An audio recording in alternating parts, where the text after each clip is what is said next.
各位亲爱的朋友们，大家好。师傅好。今天咱们的话题呢，接着上一期的直播啊，怎么把我给嫁出去？这个现在这个很多大龄女生啊，这个婚恋确实成了一个令人有点发愁的问题哈。可能我们是闲人多操心吧，但是看到姑娘们是真发愁啊。对，那过去呢，在几十年前哈，像我们小时候就会觉得，一个男孩娶不上老婆，找不上媳妇，因为长得丑啊，或家里贫穷啊，这个好像就是一种常态的状态。可是现在完全反过来了啊！到了这个时候，那上一次我们播了之后呢，很多网友朋友来信哈，他反映着自己的这个婚恋的问题或者一些心得啊。对，我看的也是各种各样的，也是挺受启发的。所以呢，就给网友呢，通过大家的来信哈，再找到一些这里面到底发生了什么。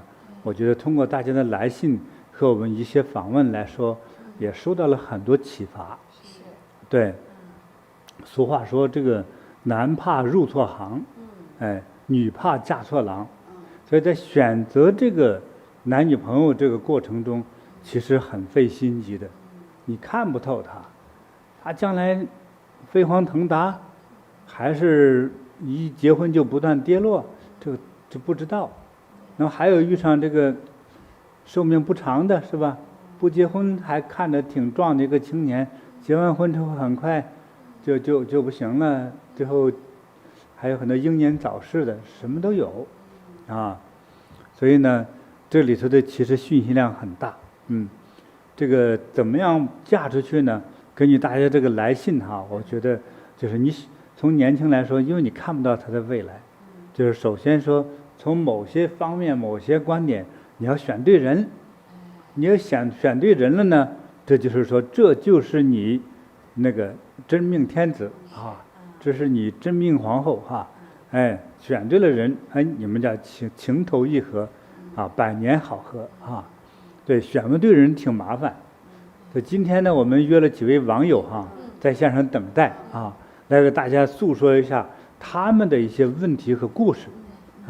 那我们先请那个谁来着？我们先有请来自北美的小马。好呀。好的，师傅啊。那让小马来吧。好，我们把小马接进来。好。师傅好，我是小马。你好。师傅好，很荣幸今天有这个机会来请教师傅。好，你讲讲啊。对，我今年呢已经是32岁了，但是还是单身。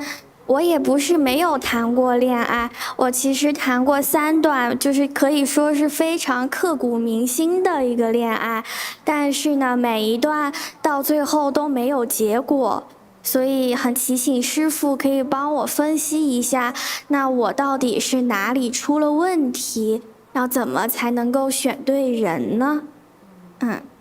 我第一段恋爱是在大学的时候，通过同学我认识了一位非常优秀的男生，那是一段非常甜蜜的校园恋爱。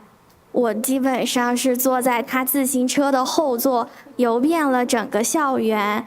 还一起躺在操场上看星星，然后毕业后我们一起去了美国继续深造。然而我们都是对未来的事业非常有规划、有主见的人。我毕业后就决定要去硅谷的科技公司工作，去看一看更大的世界。而他呢，就是坚持要有在学校做教授和科研工作。那我们都不肯为对方的未来妥协，也没有办法解决长期异地的问题，因此就因为对事业规划的不一致，结束了我们5年的恋爱。可惜的是，就是在我们分手1年后，他就因为一些工作的变故，来到了我所在的城市。但是那个时候，我们都已经开始了新的感情，就这样错过了。第2段恋爱呢，我其实是痛定思痛，希望可以找到一个重视家庭关系多过于事业目标的一个伙伴。我找的这个男生，他虽然不像第一个男孩子那样优秀、有才华，却是一个非常温柔稳重的人。因为疫情的缘故，我们很快也搬到一起住。我们一开始过得非常开心，一起生活、做饭、旅行。他呢，很会过日子，非常会理财，还会打扫家务。然而，长久的相处让我们渐渐的就失去了激情，然后一些矛盾的沟通不畅，导致4年过后，我们渐渐的就成为了住在同一个屋檐下的陌生人。一天甚至说都讲不了1、2句话，生活也渐渐的没有了交集。因此，当我们的房租合约到期的时候，我们也就分道扬镳了。第3段恋爱呢，就是在我分手后的人生低谷中，遇见了一位比我小2岁的男生。他和我之前交往的理工男很不一样，非常能说会道，会跳舞，会弹琴，还很会逗我开心。我们一起聊哲学，聊爱情，聊社会，聊科技。我很快的就陷入了爱河。他和我说，我是他生命中最重要的人，他会努力给我一个家。我听了非常的感动，也非常的动心。然而，在和他交往了短短几个月后，我偶然发现他的手机上在和我交往的同时期，一直有很多其他的女朋友。我们因此大吵了很多次，他才终于跟我坦白。我问他，你不记得你当初说过的话了吗？他说，其实他当时自己都不知道自己在说什么，想什么，他也没有办法断开和其他女生的联系。就这样，我感到我为他的所有的付出和期待，都像是一个笑话一样，感到深深的被欺骗了。这3段刻骨铭心的感情都没有结果。而现在我已经32岁了，所以我想请问师父，到底怎样才能够选对人呢？我要怎样才能拥有一个家呢？感恩师父。好，我们也谢谢小马哈，来真诚的分享他的3段爱情经历啊。对，那这第1段呢，我听着其实还是就是校园恋爱还是非常有代表性的啊。我们很多的女孩子啊，都可能在大学的时候或者研究生的时候啊，遇到了那个心仪的另一半哈。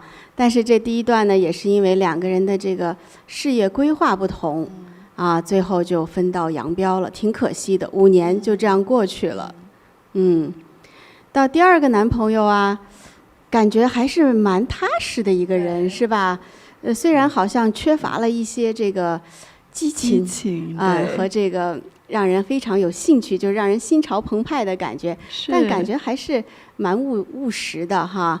但是4年之后，也是因为没有了感觉2个人就分了。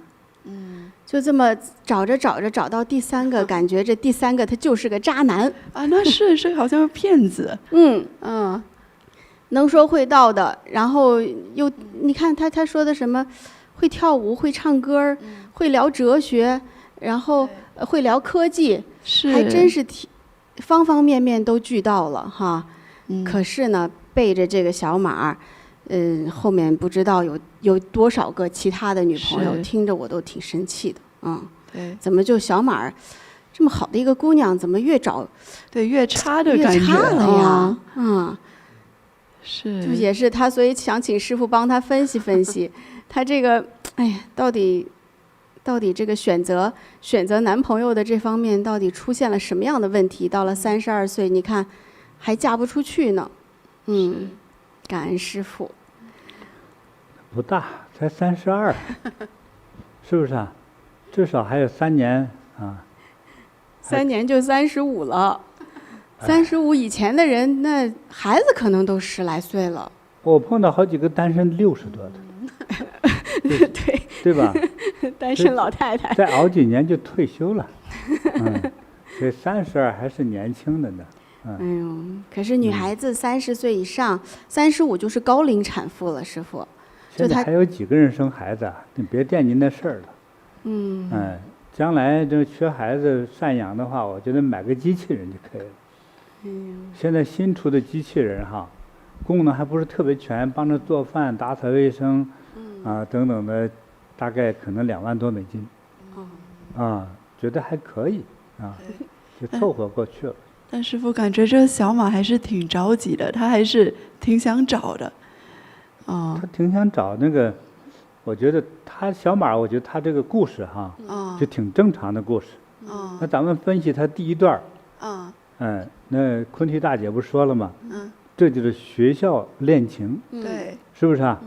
哎，读书期间亲密无间，对一到毕业2人分手，翻脸就各走各的阳关道，对，就是这样的，分手了，就是毕业季即是分手季。是。好，再完了之后呢，第2段，好像还不错。对。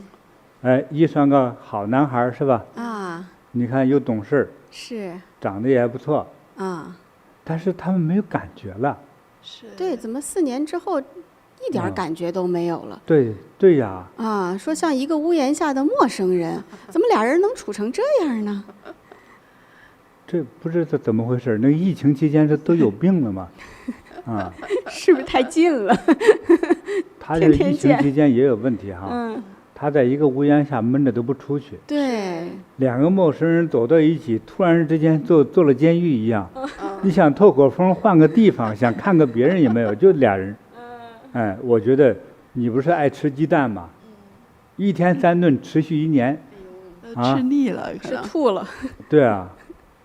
都不知道变成什么了，就是，是吧？别说1年了吃鸡蛋，和你吃上1个礼拜，天天吃，我觉得这一辈子你看见鸡蛋吓得就跑，是吧？他也有这一点，可能正好那是运气不佳那小伙儿，正好疫情之间相遇，天灾时相遇，没有什么好心情，就是小马一看没有感觉，蹬了他，把他废了，再找一个。以小马的这个长相和聪明智慧，再找个男的，他是能找的。你看他有花样，是吧？找了个能说会道、能歌善舞，这个吹牛放炮，那就是，是吧？又省税的人，终于找到了一个，总能哄他开心。我觉得像电影上，你比如说，你记得那个，就那个。铁达尼号那个大船那个故事是吧？尼克号不是沉到海底吗？对。那上头那个小伙就是一个，人间小偷小混子，是不是啊？也从跑，从打架，斗着玩，偷东西，他搞的全是调皮男孩干的这种东西，反而会激起一个正常女孩的热情，对不对？你看这显得多聪明灵活呀！但是那个老实巴交好好过日子，或者是一个修船的工程师。不会引起这姑娘那么爱，是，所以比较好动的、比较热闹的，对，只能造出点花样来的，就容易引起女孩的重视。因为如果咱们看一群羊走，说突然冒出个黑头羊来，总是给你跳个舞，顶一下别的羊是吧？闹个事儿，跳个河，你就有感觉了。但那个也不俗话说，什么女孩喜欢，经常有说女孩容易喜欢坏男生是吧？渣男，这不是渣，就是容易被那些就是调皮捣蛋，就像师傅说的，调皮捣蛋的男孩吸引住，反而太老实的就不吸引人啊。因为觉得刺激嘛，就是像很多偶像剧，很多年轻人都爱看嘛，然后都是讲求那个心动的感觉。心砰砰砰的跳，对，一见他我的心就开始跳。然后通常那个都是好像那个校园的那种风云人物啊，然后又很有才华呀，就是那样的人。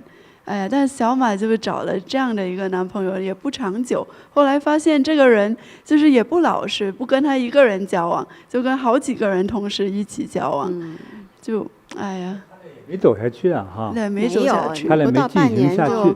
对，就觉得这是个渣男。是。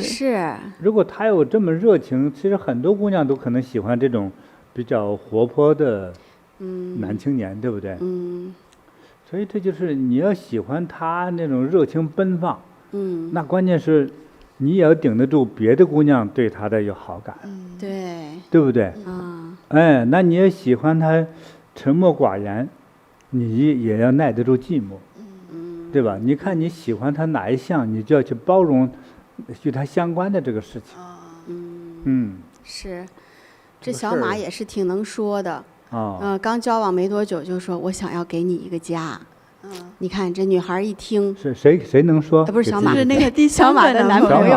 小马，对，小马的第3个男朋友。对。就是我想给你一个家。是。但是如果你出钱的话，我真的连爱都给你，是吧？这小马一下子就被征服了的感觉。对。说你是我认为这个世界上最爱的人。他就相信了。是。这小马，这脑子不会有问题啊。小马可能渴望有一个家吧。对。这些话还信呢？还怎么走江湖呀？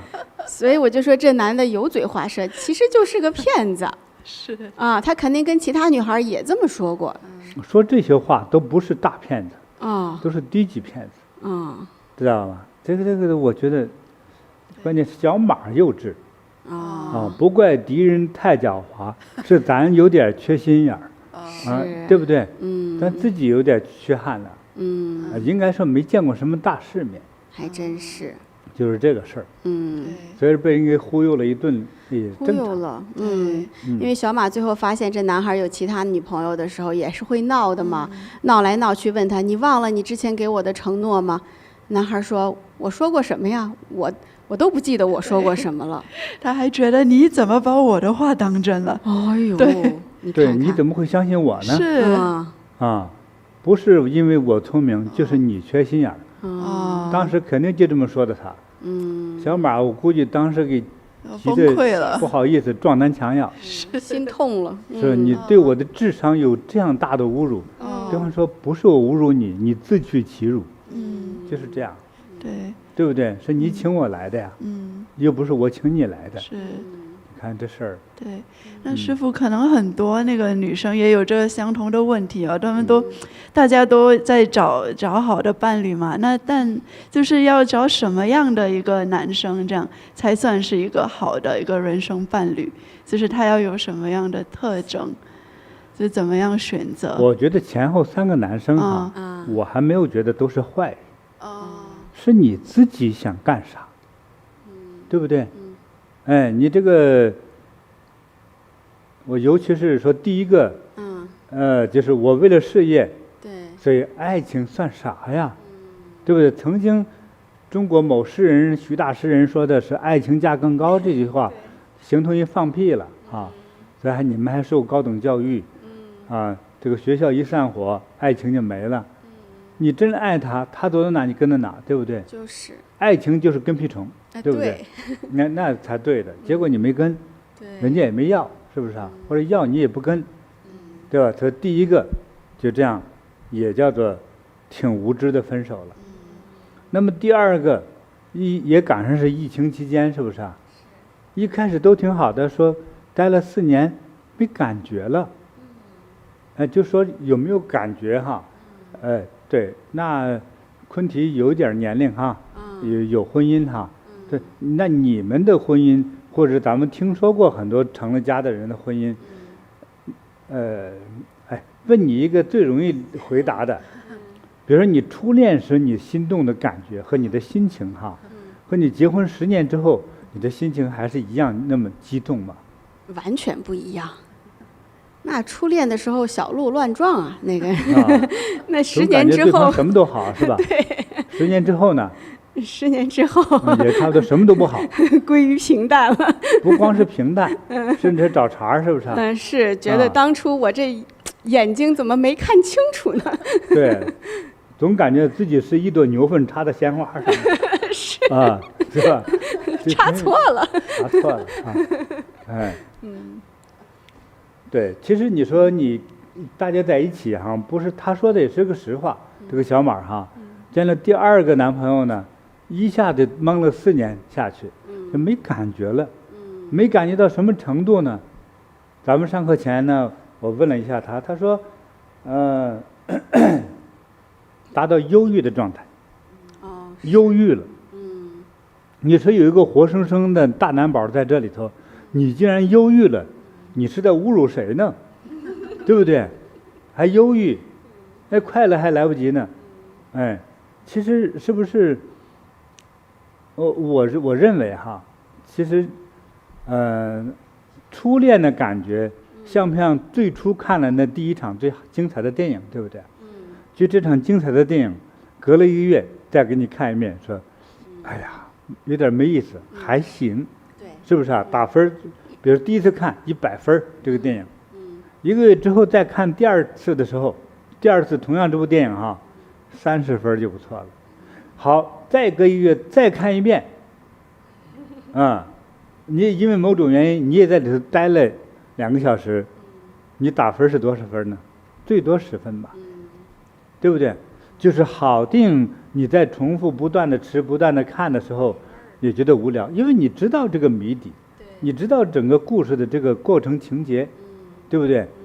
所以恋爱也是这样子，一定会有一个最初的这么一个激动期、感动期、敏感期、发烧期，对不对？发病发烧的那个，对，就是这样的一个很激动人心的那么一个最初的时间段，对吧？尤其是对方觉得长得挺可爱的，你觉得挺喜欢的，是吧？而对方也拍马屁，也总是夸你好，所以你就想见他，见了他就是激动。好了，跟见了他激动的这个人就结了婚了。既然咱俩这么相爱，结婚吧。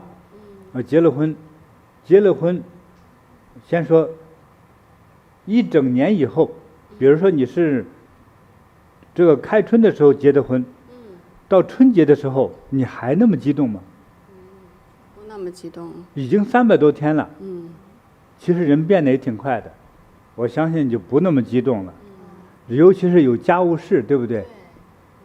比如说你的使用的金钱资金有限，2个人都是挣工资的，一共2000块钱。通常很多时候女方就说，不行啊，我得省出300-500来，得孝敬我爸妈。男孩就说，你怎么不惦记我爸妈呢？女孩说，我一见他们就怕，我得躲着，是吧？你那个再说吧，我先拿点钱给我爸妈买礼物去喽。这男生呢，不开心，觉得不开心。可能也拿个180的买点礼物给自己父母，但因为这件事有没有分歧呢？有啊。当有具体的事物的分歧的时候，矛盾，也就是这个鸡蛋的裂缝开始有了缝隙啊。这个缝隙就是分裂的最初的那个点，缝隙之后越来越大。比如说男的上班好好的， AI 来了，被辞职了，没工作，一开始这个女方还挺没关系，我还挣工资呢，老公努力找好工作。6个月之后老公还没找到工作，急得家都不敢回来，在外面溜达吃剩饭，在外面怎么办？对吧？这个女方看这个已经是你老公这个男人，你觉得还会激情四射吗？不会了，可能都开始要嫌弃了。我遇到好几位，还是不同年龄段的，有不到30岁的，也有30几岁，也有50来岁的，就是失业之后哈，他的另一半最多就是撑了3个月之后就开始翻脸，说咱们离婚吧，咱们 AA 制吧。他不挣钱了，我 AA 制，就是你花你的钱，我花我的钱，对吧？你的东西拿到一边去，是吧？就是这样子，就开始分家了。其实也就是具体的这些压力，会让人失去那份情的东西，是不是啊？当钱实在不够花了，又没有这个经济来源的时候，有时候会改变自己的人生的某种最初的那种观点，甚至改变自己的情谊，改变自己的爱情，甚至还改变亲情。就在这个经济压力下，真的会改变。比如你一开始失业第1个月还可以，毕竟家里还有一点点存款，华人还算存钱的，对不对？那半年以后呢？如果你熬到1年以后呢？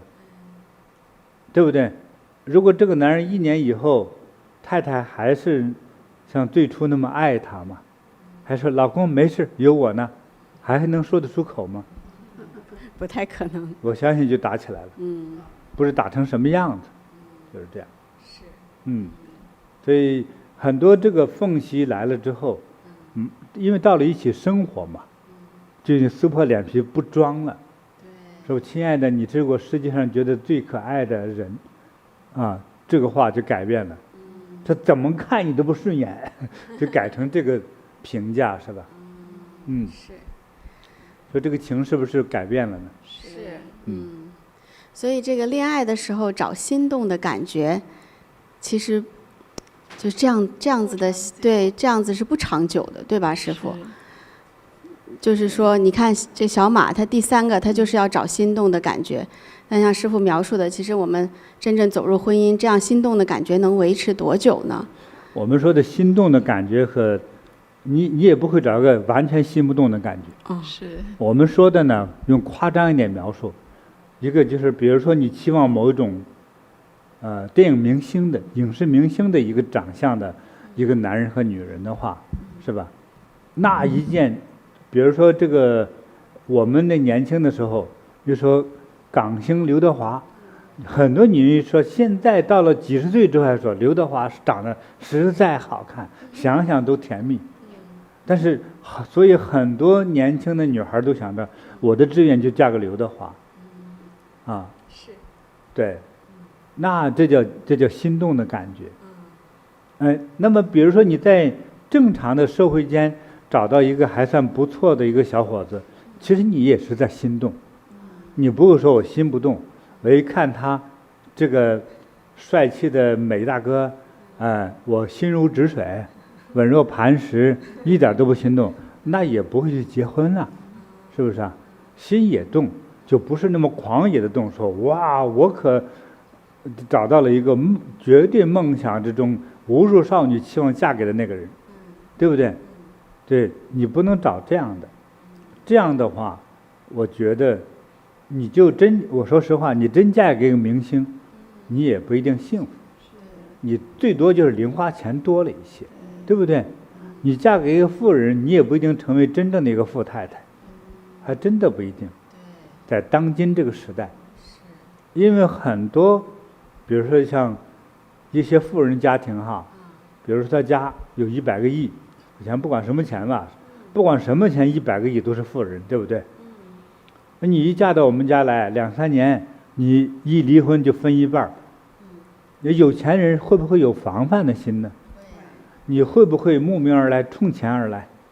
对不对？会防范的，会设定一些可能通过法律的手段来保护自己的财富嘛。对呀，所以这个就算女方真要嫁过来了，3、5年就是分手，恐怕你也拿不到太多钱了。所以你找那个完全令你心中就砰砰乱跳的，快跳到死的那个状态的那种感动，你也不一定有什么样的幸福人生。对，我们网友就有留言的说心动的感觉不靠谱。然后还有一个留言说，就是如果说一直都是初恋的感觉，那到时候心脏都受不了了，到哪都受不了。对不对？一直波动的。就像汽车引擎，它是钢铁做的，够厉害吧？就是你一直快速，最高的踩油门，你那机器很快就坏了，对不对？非得可能走停，很多时候还是轻踩油门，对不对？让这个机器燃烧的这个度没那么高的温度，这个机器才能持久，知道吗？它一直处在一种高压燃烧的状态，高温燃烧的状态，这个引擎很快就坏了。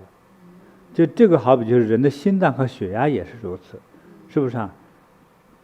你不用太持久了，一天里头有4个小时一直哐心着使劲动的时候，我觉得4个半小时可能就永别了，就没了。你何况10年如一日，一直处在那个高压状态，你受得了啊？汽车都受不了，你那个小肉心脏受得了吗？脑神经也受不了，就是这样的。所以我的感觉就是说，还是说我也不能买个特别讨厌的人，不是买一个，我不能嫁一个讨厌的人，对不对？你不能嫁给一个讨厌的人，我一看就恶心想吐，我们就住在一起了，这个肯定也是错的。但是一个像一个追明星一样的追到的一个人，你也不一定幸福。就是说，光觉得他的外貌了，你并没有和他真正生活在一起，你不知道他的个性、行为、爱好、特点，对不对？说不定他所有的行为都是你很厌恶的，只是到了新闻呐，到了网络上一看，哇，很光鲜、很出名而已，就是这样。对，所以，对，那就好像在爱情的过程中哈，人们好像就是去选择爱情和选择婚姻，它是不一样的。没错。啊。就是你怦然心动的啊，这个爱情哈，也可能他就是走入婚姻之后，我说就是找了一个明星的感觉哈，对你不一定幸福。对，一看就是说你动心，其他女人一见这男人也动心，你还能有好日子过吗？就是这样嘛。比如众女就是抢一男的时候，谁嫁给他谁都没好日子过，就开始步入了痛苦的婚姻状态，不幸福了。说两句。那像小马哈，他这样子，他选的这个第三个，为了找心动的感觉，真的是不靠谱，是个渣男哈。那我也替他想一想，就是其实他真正，你看他这1、2、3个孩子哈，3个对象，是不是老二会感觉更踏实一些？就是可能在从选择婚姻的角度来讲，我们是不是应该选择一个更稳重的，而不是说像他的这个第3号男友能说会道哈，能歌善舞，就是这样子的感觉。就是怎么样一个选对男人呢，师父？我觉得小马的第2任男友呢，我觉得就是正常，就有点是不是有点偏内向和理工男嘛？那些表现行为，我在他的诉说中，我觉得是正常的。他也没有那么多的奉承你的话，也没那么多的钱表达着买这么什么贵重的礼物啊啥的哈，也没那么多那个新鲜花样哄得你开心。这种反而是叫比较朴实的一个人。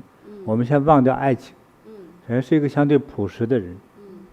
那因为朴实呢，所以他的也没有那么多花样的语言嘛。就我觉得如果走向婚姻的话，这个婚姻我觉得会比较安全，不一定绝对的美好。我觉得我们求的最要害的点是什么呢？是相对平静安全的。我觉得这样比较好。对。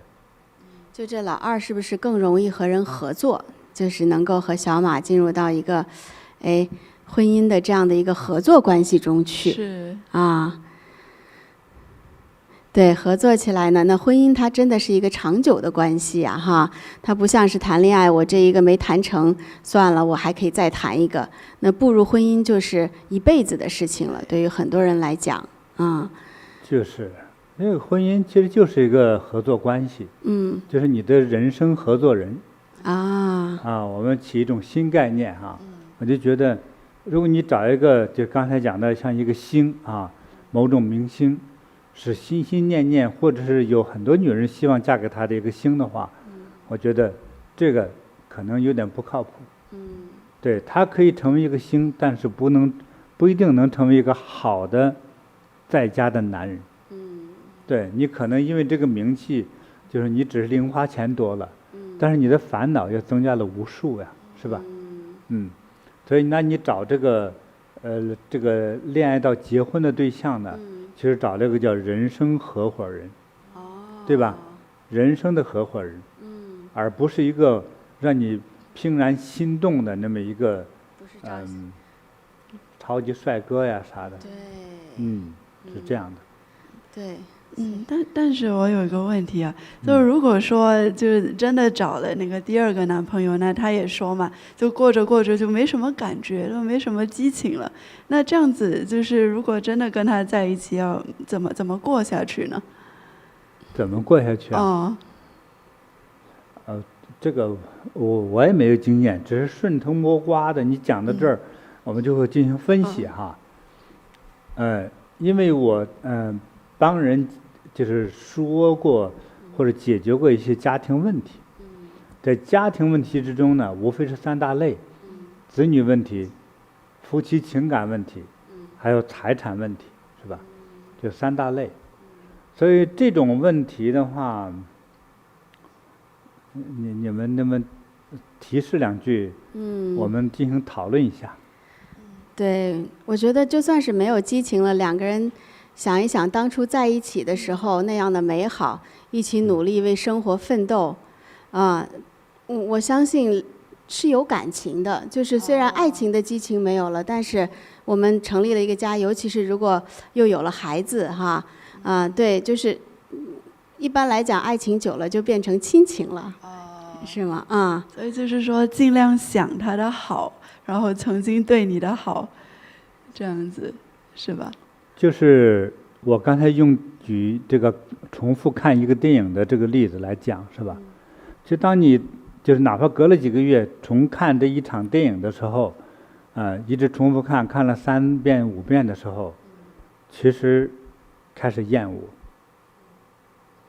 也同样说，这个电影一开始看的时候惊艳，哇，太美了，里面的人物美、景色美、故事好，等等的都让你感慨感叹，对不对？甚至介绍给很多朋友，赶快看这电影好。但你自己看3遍之后就受不了了，这啥玩意儿啊？都骗人的，假的。你看那个露马脚了，还那个人演古代还戴个手表呢，等等的就开始找茬儿，所以这个就是人刹那间被激发了一种感觉，被激发了一种感觉，这个很正常的哈。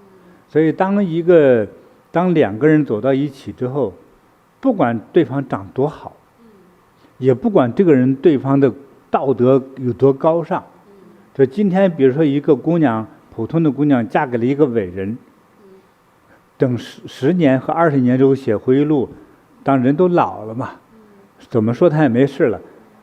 到时候写回忆录的时候，你会发现，对方说的这个人是正常人还是残疾人啊？如果如实的写生活中的时候，就觉得很不堪的，就是这样。所以就算是伟人，如果你不看他伟大的一面，你看他生活中邋遢的那一面，其实很多人生活能力是差的，比如不会煮饭，或者是我一直学不会开车，一直人得找人来载你对吧？所以当你看很多伟人的生活那一面或某一个点的时候，觉得比傻子都弱，但是某一个亮面的时候又非常强。所以让他家人来写这种回忆录来对比的时候，你会觉得大开眼界，才懂得人生原来是有很多面的，说每个人都有不同的特征特性的，是吧？那几乎所有的人，因为我帮着解决了很多家庭问题，很多就是情感问题，对不对？结婚有些就1年就打得不可开交，离婚，所以很多人最快的结婚的当天或第2天同时办离婚，就达到这样子，就是这样。所以当我们去听多了、想多了，就开始就总结了，原来就是那么几样事儿而已。对，所以很多所谓结婚一小段时间或者长时间的这些夫妻就绝对不像说当初一见的时候那种所谓有点经验或者有点心动的那种热情和幸福感，一定会过去的。一个好电影都如此。那你们2个从看见之后的所谓的经验的感觉、刺激的感觉，再到一起吃住睡，一直在一起熬了很多天，熬了很多年之后，不可能有最初的像爱情一样那种激情，对不对？那么在一起的支撑他们的是什么呢？我觉得呢，用一个比较通俗的话叫感情。那这个感情当中再进行分，到底是哪一种情呢？叫做感恩，是这样。这是感恩，因为随着年龄你看到这个对方的美，也不像你最初看到他那么美，因为年龄啊，人都会老化，对不对？论激情的话也没有了，因为光吵架吵过无数次了，你还有爱的冲动和激情吗？没有了，对不对？所以依赖在一起还能够生活的原因啊，第一个就是有了一份感情。那这个感情深处的底蕴是来自于什么呢？叫感恩，叫感恩心了。对，所以很多人要靠，哎呀，对方又做错了事儿，可能要发火，要不要发火？想想，哎，他曾经对我那么好，哎，等太熟悉了，我知道他一开心，他说话就语无伦次，所以听着不好听，哎，没事，我原谅了。所以先想到这一点，一思考的时候，先有感恩心，对不对？再理解你的年龄和你的生理状况，哎，说过错话刺激了我，没关系，原谅你了，对不对？能原谅他，是因为有了这样的包容心了哈，就是因为你对他有感恩心。如果没有这份感恩心，你们连在一起是因为财产不好分，或者只仅仅有子女的原因的话，我觉得你在一起是痛苦的。但是有那份感恩心的时候，你还会发现对方的美。当然不像最初初恋时的那个冲动了，你们觉得对不对？对，师父，对，来自于那份深深的感恩心。因为有这样一种深的情感，所以就会学会选择原谅，选择理解和包容。这样这个婚姻就是平淡无奇的婚姻，平淡如水的婚姻才能够维持下去。特别走一段婚姻的路，就要去找刺激非得要找刺激才能让感受到自己活的感觉。很多是做创作的艺术家容易这样，对，他就觉得他老婆吧，他就觉得我和这个女人一起没有了任何的激情，我哪来创作的灵感？所以艺术家呢，就走上极端的一个地方，我去荒原沙漠，我去登珠峰我去背一块石头到深海潜泳，就是找死的刺激。他就用自己的眼耳鼻舌身意寻找这份刺激，希望能激发出自己对艺术的一种创作的灵感也不是不行，但那只是少数的艺术家。那这样的艺术家其实有点神经质，有点疯狂，也是就是这样的所以我觉得正常生活的人来说，所以那份情来自于感恩心。我回答完了。感恩师父。所以让婚姻长久的秘诀就是有感恩心。对其实我听着都挺感动的。我觉得非常感恩师父今天给我们上这一课。其实很多我们的年轻人，他们在面临去恋爱婚姻的这个路上，其实他们的父母也许都没有给他们上很好的一课。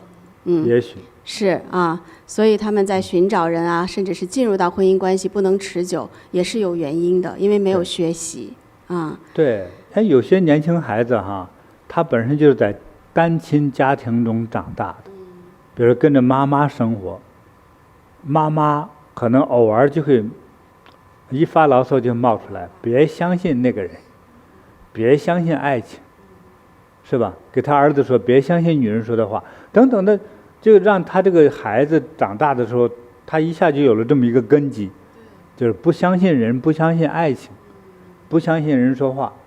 好处是不上当，坏处是就单身主义会那样不幸福我感觉就是关键是他就选择这种单身生活了。因为他从小妈妈给他种的这个种子是不相信爱情的呀，那怎么给人恋爱他跟你恋爱的时候像两个间谍在对话，这就没意思了。这防着随时你动手跑，随时你偷我东西，随时你在骗我，对吧？每一句话每一个时间都防着你，那怎么恋爱对不对？恋爱的人都是有点痴有点呆才能正常恋爱，对不对？有头脑真发昏不能自控的那种情感，对不对？从心理生理是不能自控的，才算是恋爱的状态嘛，对不对？所以你理性紧张的这个状态恋不了爱的，啊，那天生是一个爱情间谍呀，对不对？那你没法进入恋爱的角色，对。是，太感恩师父了。那也希望我们的小马也听懂了哈。哎，在接下来的这个恋爱的道路上，能够找到对的人，选到对的人。对，就是小马这个事儿呢，我就给他稍稍总结一下哈。你看，他经过3段恋爱，把自己从20来岁搞到了30多岁，对不对？他也有很多这个人生经验的收获。但是开始明白点事儿的时候，快到中年了，对不对？再晃吧1、2年就往34、35跑了，已经都不适合生育年龄了，作为一个女孩家是吧？对，所以这个小马吃亏吃的最大的地方是时间上没留住，一下搞得这么大岁数，才来写信来。才来今天有机会跟我们提这个他的问题，有点晚啊。还好，还算是很幸运的，能够得到师父这样的指导。哎，小马知道了，要找一个长期合作伙伴，重新调整这个标准。我觉得好像他找的那第3任哈，就好像是为第2任复仇的感觉，就像因果的感觉。哎，真的是。你不是没激情吗？对。你不是没激情到吃药犹豫的状态吗？对不对？来个疯狂的，哎，你又受不了，最后骂人3个月，这个骗子，这个骗子，这也是心心念念惹来的一个东西。所以我觉得小马心中，他追求的那个对象的目标上来说，可能在内心深处是有点偏颇，才好像白走了3段冤枉路，把自己搞到30多岁。好，感恩师父的指导。小马会调整好心态，再接再厉，相信他一定能找到一个更好的缘分。是。感恩师父。那我们接下来还有一位网友哈，他叫 Karen，他现在是在新加坡工作，他也是有来投稿，今天在线上也想请师父给他指导一下姻缘。好呀。好，欢迎。好，那我们接入 Karen。师父好。哎，你好。很高兴今天有机会可以请教师父。好，请讲吧。好的，我叫 Karen， 我来自印尼。我目前呢是在新加坡工作，我今年已经有35岁了，从事金融工作有10年，做到了经理的职位。我有经历过2段感情，第一段呢是在5年前，通过朋友的介绍认识了一位新加坡本地的男生，他的身高大概1.8米左右，是银行职员，收入不高。那他的父亲呢是建筑工人，他们的全家住在新加坡的一间住屋里，就是比较低收入的住房。他对我还是挺好的。有一次我不小心摔伤，然后就住院了。他每天都会来看我，会照顾我一下，会关心我，也帮我买吃的。当时我觉得他的人还是挺不错的，所以就决定跟他交往。但是我们在一起的时候，看电影他都舍不得花钱，还有常常带我去吃最便宜的大排档。所以我们谈了半年后，我就开始想我们的未来了。我感觉如果跟他结婚的话，我就会成为穷人的老婆，那我们孩子也进不了好的学校。我觉得这样的人生太失败了，所以我们交往大概半年之后，我就和他提出分手了。那第2段感情呢是异地恋，我们是从网络认识的。他是50岁，经济条件也比较好，他说是刚离婚的。那他曾经做过投资公司的副总裁，也当过财务总监。他的人是住在美国纽约的，有时候会出差来新加坡，所以其实我们见面的机会不是很多。但是每次见面的时候，他都会带我去非常高级的餐馆和咖啡店，都是他主动买单。他对我很照顾，不见面的时候常常在网上跟我聊天，让我感觉他比较靠谱，愿意为我花钱。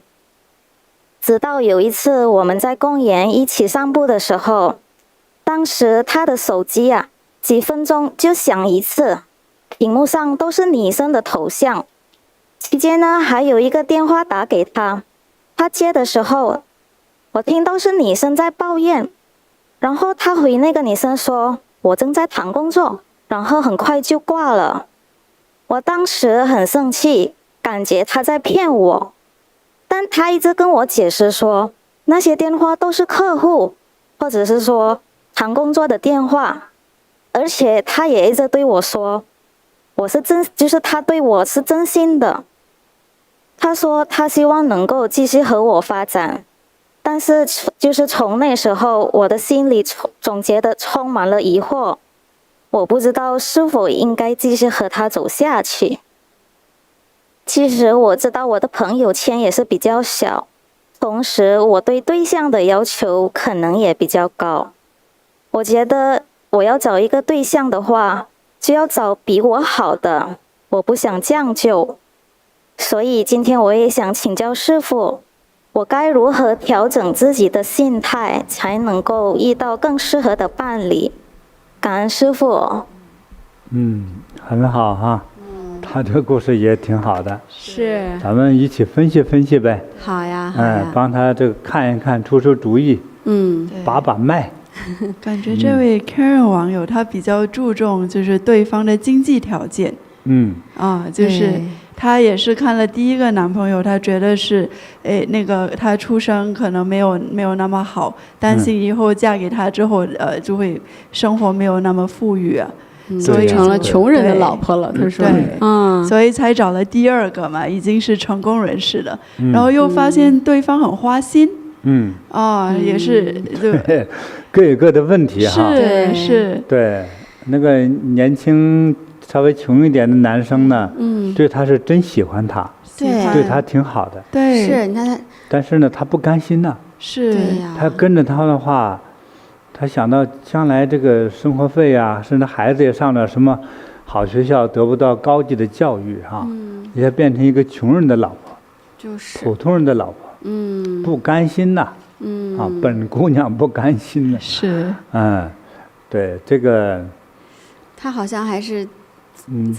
感觉好像对第一个男朋友有点看不上，就是有点看不上的那种感觉。那个男生收入比他低嘛，对吧？你是男的，你比我收入还低，是吧？女的来说，甚至我不能叫下嫁，是不是？我要高攀，上高枝，就觉得能够至少是上嫁，对不对？而不能下嫁，对不对？那这个到底对不对呢？咱们就慢慢播哈。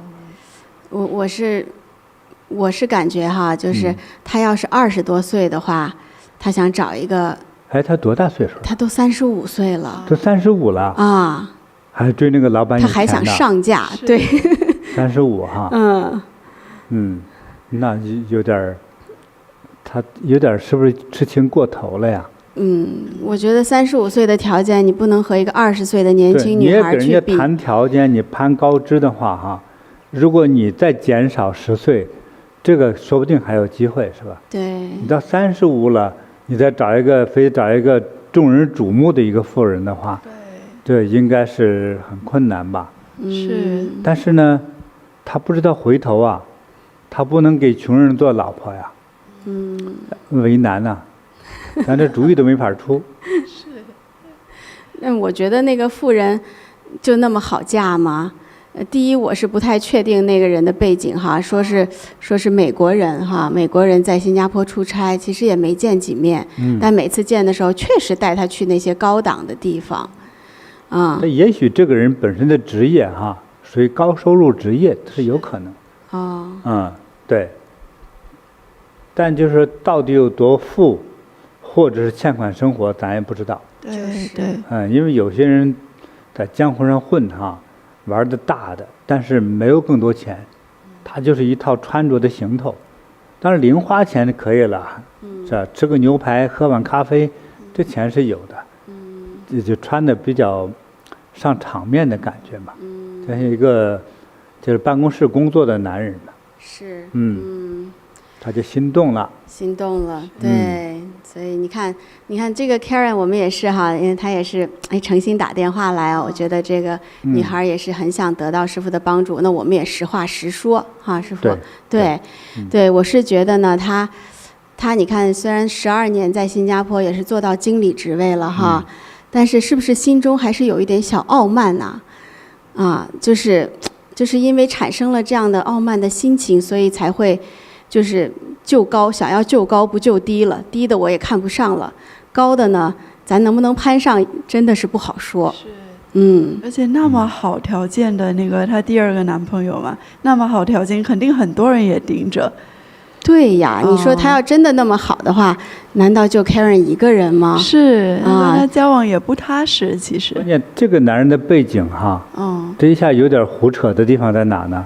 就是未知数。他在美国，你知道他是干啥的？就是如果同时都在新加坡，还可能有机会到他公司认识一下，对不对？至少还能够增加了解的那个讯息和途径。你说你都在国外，你肯定不知道他到底是怎么样个状况，对不对？是啊，这是首先第一个嘛哈。那么第二个的话，你不要说非得找哪国的人，对不对？非要是一定要达到那个高收入哈。这个关键他找这个所谓的看的比较光鲜的高收入的男人，是风险是很大的。对。但是如果她嫁给那个比较平时的小伙子呢，就那个银行职员的话哈，我觉得那个还比较踏实一些。是啊。比较真实。其实我感觉就一起奋斗也是挺幸福的。我觉得也是。如果你和你的这个伴侣哈，有一点爱情的这个伴侣，一起去奋斗人生，我觉得那是叫相当幸福。对，你会有自己一种叫做工作那个这叫什么成就感？成就感啊。这个成就感能带来让自己有很大的信心的，叫自信心一下就提升了。对，所以这个女生从追求这个金钱，就是一个普通一点，一个所谓看似高贵一点的一个男人来说，这高贵这个男人有点神龙见首不见尾哈，有这个感觉，就你弄不懂他。他是个骗子，或者他是一个富有的人。那么他是一个富有的人，从美国非要到了新加坡来娶你吗？对呀。他对你真正表达爱情了吗？而且你们在聊天的时候，还有别的女生在追他说话，说的挺不像工作的语言的。这些都是漏洞，对不对？是。如果你要跟他好了，最后发现有一群他真有点钱，就会有一群女生，美国的女生也在追他，那你怎么办？就是那么多女生，你难道就是最优秀的吗？有没有一种人哈，你们来想想，这个人收入高，长得也不错哈，就是骗情的呢？我就逗着你们玩，我就不跟你结婚。有。应该有啊，什么个性都有，是吧？所以的话，这也要小心。就是单身是单身，有钱归有钱，这都有，但是他是以结婚为目的的所谓的爱情吗？如果跟好几个的话，跟你难道是也是爱情吗？对吧？所以这个就要好好去动心思考一下。我觉得这个Karen哈，他刚跟我们电话中说了这些话，我对他直白的看法就是说，你那个追的固定要的那个好条件的那个男人哈，这个部分上要灵活应变，不要去死板的一头扎进去，说我一定要找一个富贵的男人。是啊。一个是富贵男人如果有魅力，怎么会轮到你去抢他呢？就是。周围的人不抢吗？对。他公司职员同事不抢他吗？对不对？对。那么第二个的话，你自己想象要追求的东西，要学会变通的应用，对不对？要学会变通的应用。还有你这种想法，你这种执着，如果说20多岁就有了，你现在已经30多岁了，就是你的年龄哈，从女性最美的年龄你已经过去了，对不对？你20来岁脸上没什么皱纹，30多岁你再怎么整，脸上也是一群皱纹，那个皮肤已经开始老化了。就是你那个从容貌来说的话，你那个最好的竞争时间已经过去，你还得去这么追哈。我只是担心的是，你追来追去是一场空，不利于婚姻，你可能就会落一个容易叫做孤独一生的人。谁和你结婚呢？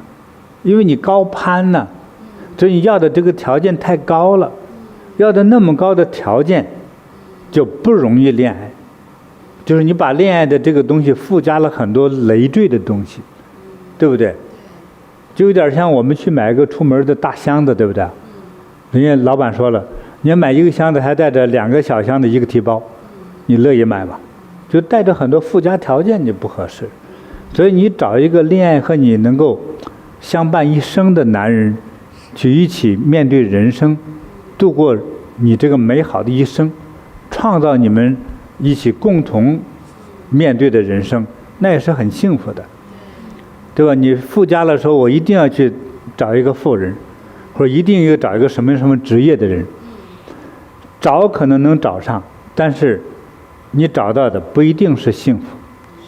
我的答案是这里，不是说找不到，可能不一定幸福，但是你那个不一定幸福，就是每天以泪洗面，天天痛苦，对不对？那你就会说，我还不如嫁个普通人，过个实在的生活，就是这样的。所以这样的不真实，所以这个还有这个危险系数有点高。对，所以其实说到这儿呢，虽然他35岁哈，其实现在我觉得这也是一些年轻女孩子的心态，就是想要嫁给有钱的，我们叫高富帅嘛哈，咱们先把这个高和帅都去掉哈。其实这人只要有钱，可能就能吸引很多女孩子啊。就女孩子就也有人说，哎呀，我要是嫁给他，我就少奋斗多少年呀啊。就是对于这样子的心态，师父怎么看呢？就是真的，他们就嫁给这样的富人，就少奋斗很多年，就可以，吃穿都不愁，也过上很好的生活吗？我觉得美妙的人生就是在于去努力了，可能是风风雨雨哈，正是这个风雨兼程的努力人生哈，才让你感觉到人生如此的美妙，对不对？你就费尽心机弄了一个有钱的一个人，他们叫金龟婿是吧？弄了有钱的一个人，但是你可能从此失去了幸福，还有人从此失去了下半截人生。因为有些人，如果咱们说这个富人有多富的都有，对不对？我们讲一个美国那个默多克那个传媒大王，对不对？今年90多岁了，是吧？那么前后他正房太太去世之后，前后好几次婚姻，对不对？后面的婚姻的人能在他身上能捞到多少钱呢？捞不到什么，我看就是几乎捞不到。对，也就是说，他的经过又离了婚又治伤，其实他太太去世之后，有第二任太太来之后，3、5年以后离婚嘛，分了他20个亿。对。分了20个亿之后，这成为美国最成功的一个人士哈，就现在活得90岁了，快100岁的一个人哈，他的江湖经验和人脉关系有多广有多强呢？也是个很厉害的人呐，成为这个行业当中这个屈指可数的人物，对不对？最后的英雄就是，所以他的智商哪那么低呀？对不对？第二任太太来分他20个亿，第三任来还能拿到钱吗？一根毛都拿不走。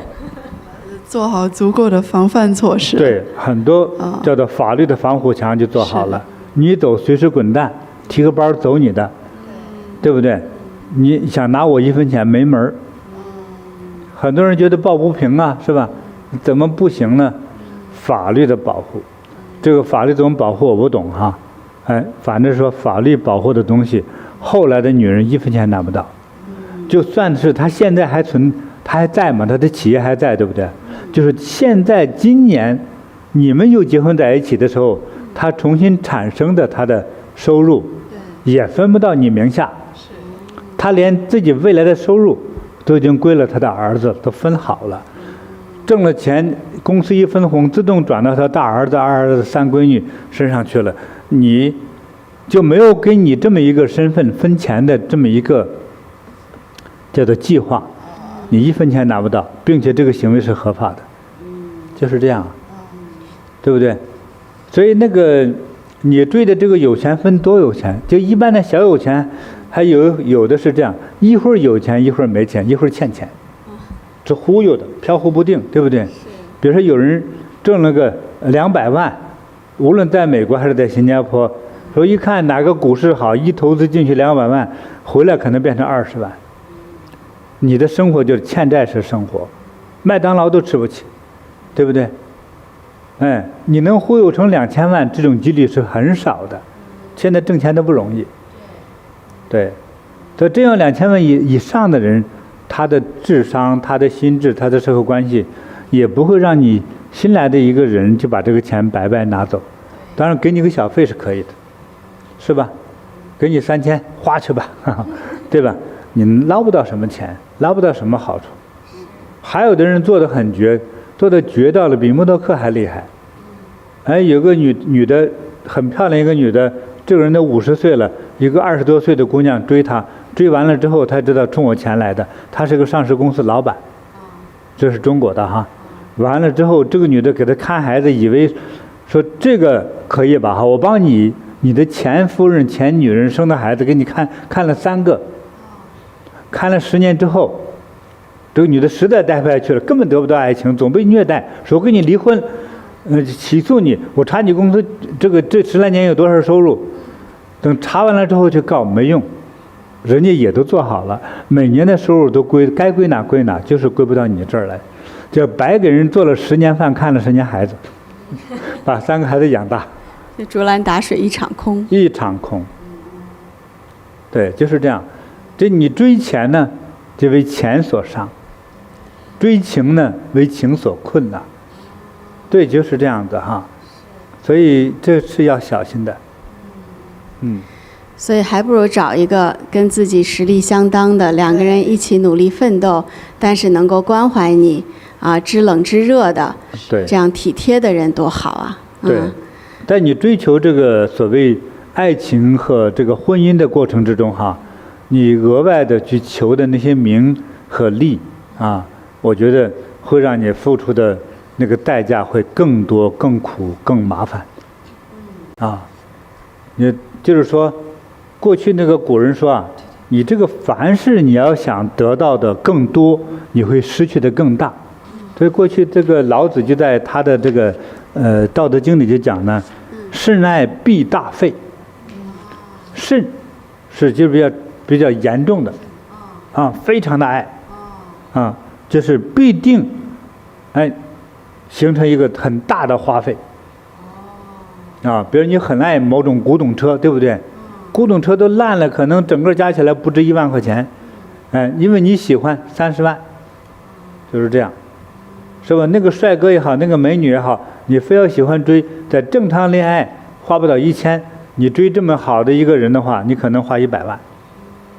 但是结果也不一定好，对，所以甚爱必大费，对，就这个话请记住哈，就是你投资过大了，很多就叫白花钱，肉包子打狗浪费钱，最后你想追求的，说我瞬间变成一个有钱人的这么一个身份，这一个梦想哈，其实充满着很多的。一个叫不确定性和危险性，对，很麻烦。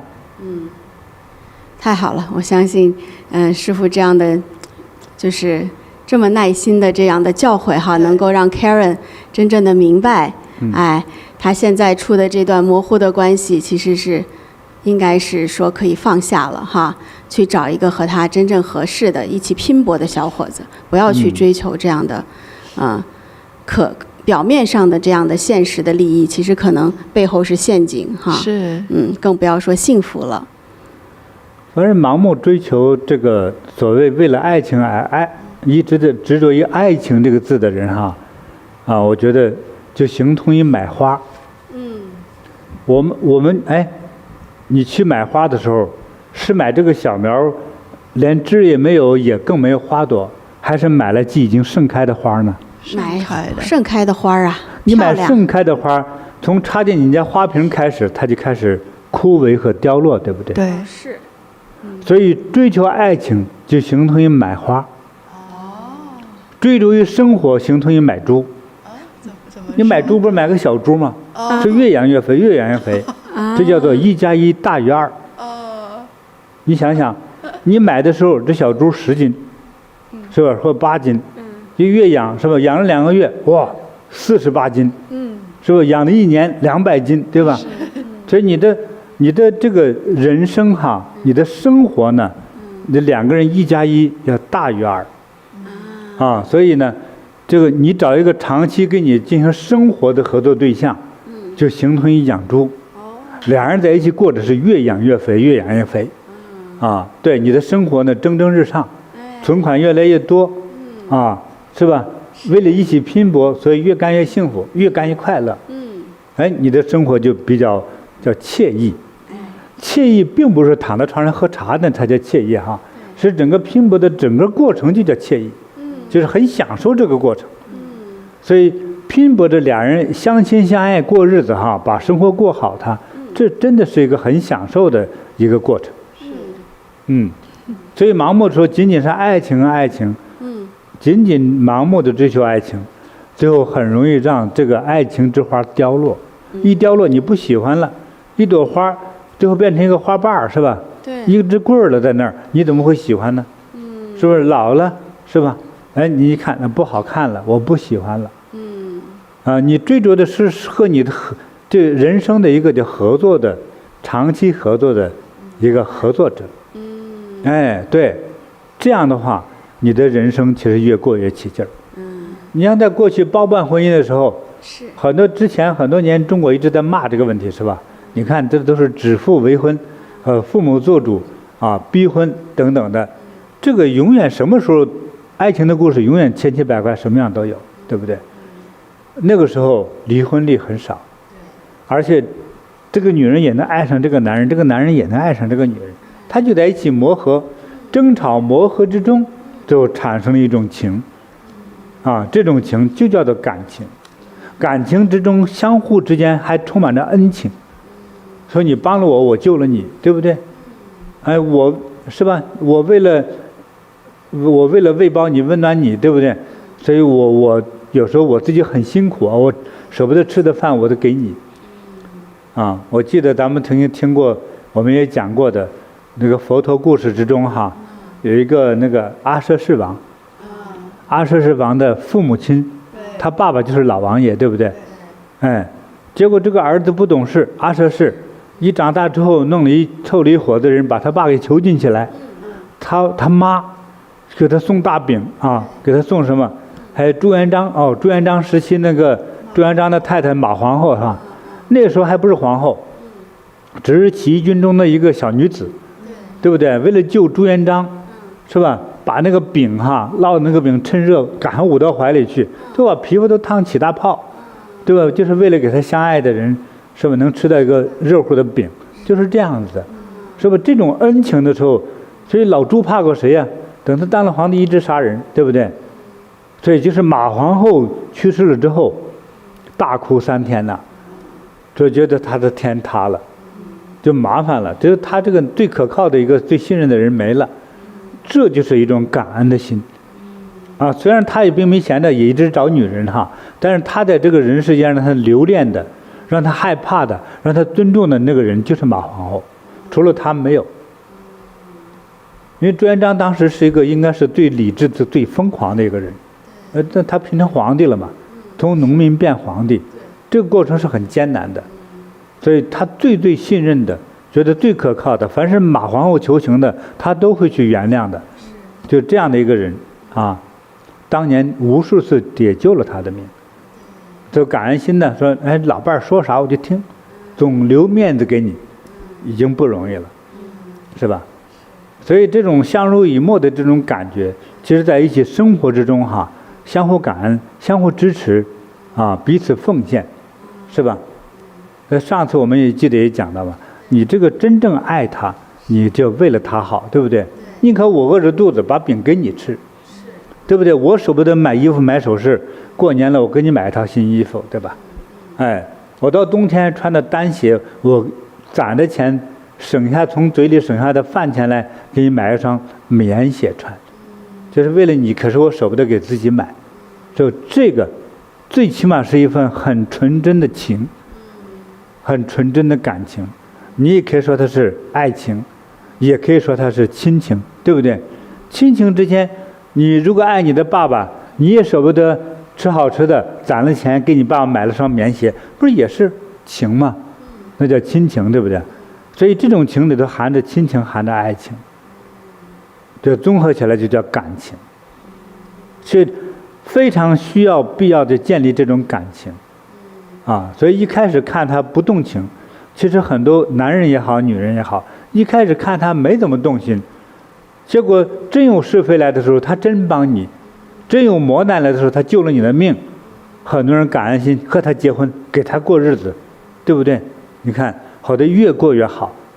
哎，因为这种爱心奉献的心，他们如果10年之后已经建立了很深的感情，这不是很好吗？对吧？盲目的追的像那个美丽的花朵的感觉，那个美丽的那一刹那，我觉得容易让你失落，因为人会变老变丑。所以我说，在西方人，我看那个在电影上看的西方人结婚的时候，是吧？有一个牧师啊、神父啊，婚姻见证人，就是说，如果对方丑了、老了，病了，你还爱他吗？彼此都问这一句，所以这句话很重要。所以很多人仔细听这句话的时候，眼泪哗就流下来，心里想没关系，我就爱他，对不对？这个很重要，因为人会慢慢变老，对，所以你追求的那样的一种美丽的、动人的感觉，不是不行，但是仅仅追这个东西，你会失望。就像买了鲜花到家里，从买来就开始掉落，对不对？几天之后花瓣就掉没了，你还爱它吗？就是这样嘛。所以深厚的感情远远超过爱情，我觉得反而是比较踏实的。听着就很感动，所以我觉得其实可能我们很多现在的朋友们，我们追求错了，就是我们都向外看了，就是我们想要对方给予我们什么他这一点没做到，那一点没做到，我们就不开心了，觉得不够爱我们了。但是如果心怀感恩，总是想着为了他好去做，那两个人都这样互相为了对方好而努力的时候，真的是很感动，那很幸福呀。是对是，对，这样的生活永远是幸福的，对，那这个是不是就是夫妻之道，师父？就是为了他好。其实这个夫妻之道把它延展的话，其实很多都是朋友交往之道。如果真正是好朋友，对不对？如果你们家有困难，我一定要奋不顾身是帮，对不对？我替你家做一些能够解决的一些麻烦，对吧？夫妻更是如此，因为你们有着一个共同的利益和责任。如果受了伤，大家一起痛苦；如果赔了钱，大家一起受穷；如果富有了，大家都快乐，是不是？你是共同的有这样的一个叫做目标，共同的责任，共同承担的好和坏，苦与乐，所以你们是绑在一起的，所以的话就不能分彼此，所以呢，共同去用你的爱表达了你对他的珍惜，包容，甚至是为他付出，这个是比较好的。我说朋友相处之道也是这样，啊，如果人和人之间真正有缘分打交道，有一点这样的感觉是必要的。这个普通人不是家人嘛哈，普通人之间有一点这样的奉献的心的话，我觉得，你会多很多好朋友的，那你的人生幸福感就会强很多。对，觉得还有问题吗？感恩师父啊，对，今天也是学到了很多。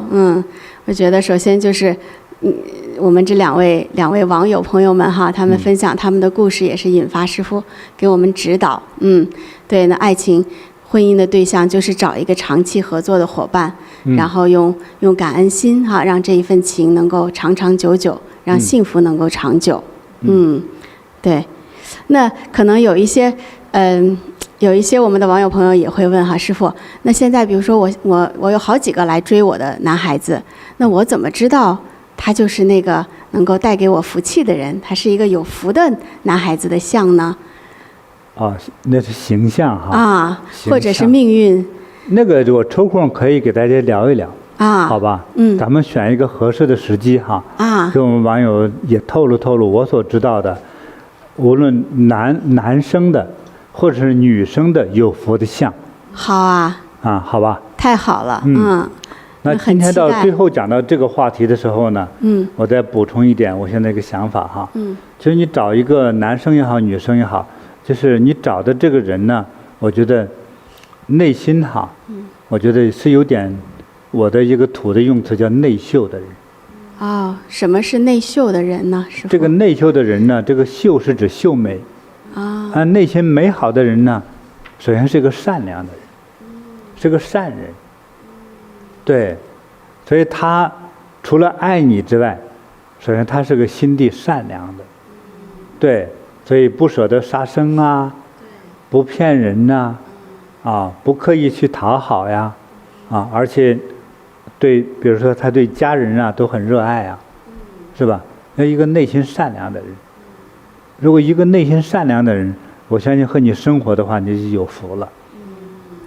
内心善良的本身也是有福的人，就算是命运之中好像有点，比如说相貌上不够那么理想，但是因为内心的善良，可能也会让他们普通的一个命运变成一个好命的人。你们在一起组合呢，就变成一个很好运的一对夫妻男女。所以这个善良很重要。善良是最重要。对，我觉得甚至有点就是沉稳，甚至有点老成持重，也是挺好的。他是学着会能够操心做事的人。那有一种人就啥都不管，我就不管，但是也没问题，啥都不管你管就可以对不对？就是一般来说习惯上就是男主外女主内嘛，是吧？也没关系，就是你要恋爱中你要发现对方的内心的善良的那个光亮点，这个是最重要。就他给人接人待物、说话做事，他不是在骗人，不是在蒙人，是不是不是总说吹牛的话、放炮的话、骗人的话，对不对？他做事的动机，除了对了自己家庭好，或者还是对别人好的，但绝对不是盲目的，只是为了拿钱伤害别人，我也不在乎。如果是这样的话，就是内心不善良。对，所以内心善良的人就是有福的人对，那更细节的差异就是说，太自我的人就自私心较重，就是我说了算，你必须听我的，你为啥不问我？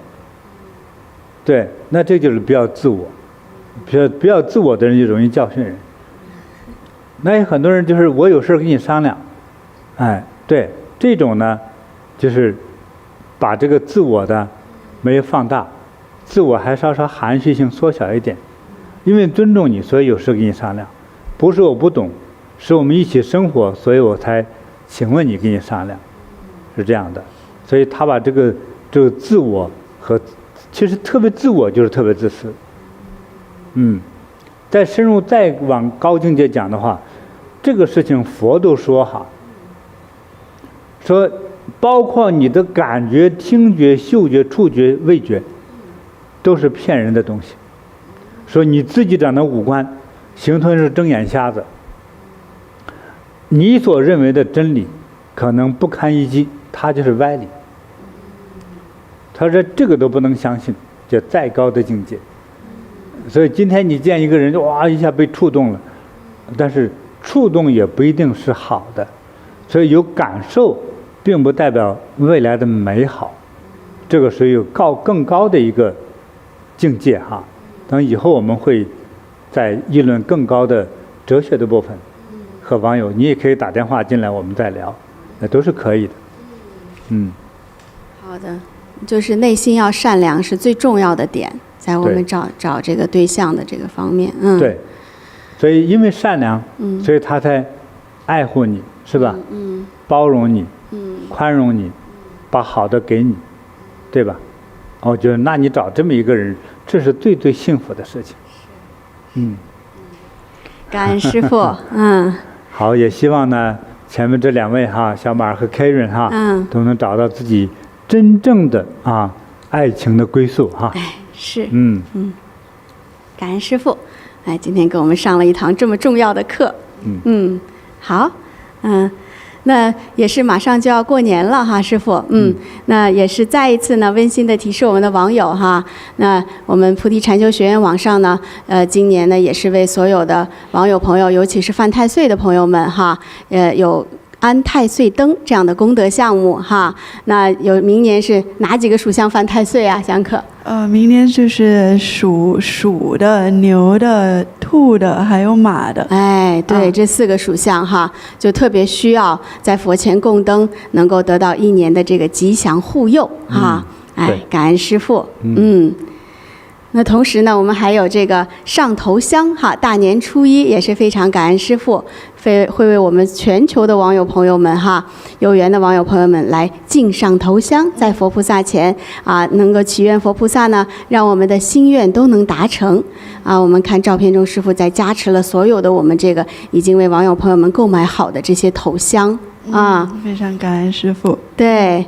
那我们今年上头香呢，也是有3个等级的哈。我们的这个1等头香是消灾除恶、寿比南山、消除魔障、吉祥圆满那这一等头香呢，供上这等头香的朋友们呢，还会得到每一份头香都会得到一份安太岁灯免费的安太岁灯。对，那2等头香呢是消灾除恶、招财进宝、人见人爱、马到成功护佑我们人缘好、事业佳呀对，那3等头香呢是消灾除恶、出入平安、一帆风顺、如意吉祥。那这3等头香呢，我们在我们的学员网上做了这样的功德之后呢，都能获得一个特别好的手机屏保，就是师父给我们的吉祥加持祝福在手机上特别的不但很美，而且有很大的这种吉祥的加持力。所以非常感恩师父。对，所以这个赤马红羊年哈，是一个不平凡的年希望呢，在这个今年能够顺利、顺畅能够过好这一年的朋友，尤其是4大冲犯属相的朋友呢，希望你呢能够得到一份吉祥和护佑请来点灯好，感恩师父。那也祈请师父加持语树房的赞助者。好，好，祝福所有的来支持语书房、支持我在网络弘法的朋友，健康长寿，如意吉祥，家庭幸福，事业兴旺，夫妻恩爱，早日脱单，金榜题名，得大成就。那也预告一下我们下一期的直播时间。温哥华时间是2月6日周五，晚上6点。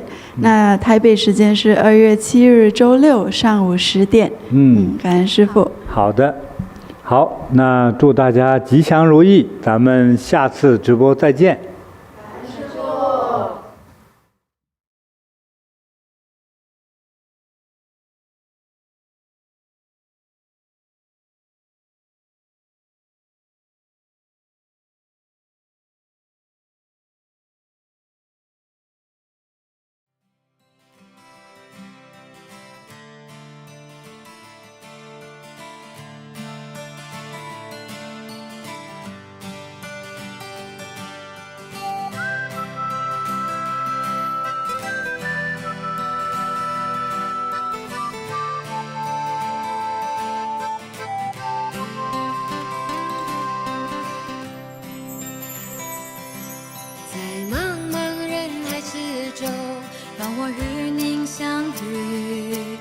小小的红点里，人生就此欢喜。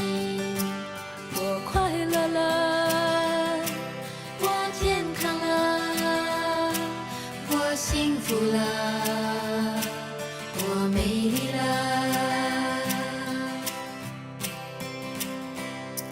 在茫茫人海之中，让我与你相遇。小小的红点里，人生变得神奇。我智慧了，我宽容了，我慈悲了，我自在了。因为有了你，生命变得更坚毅。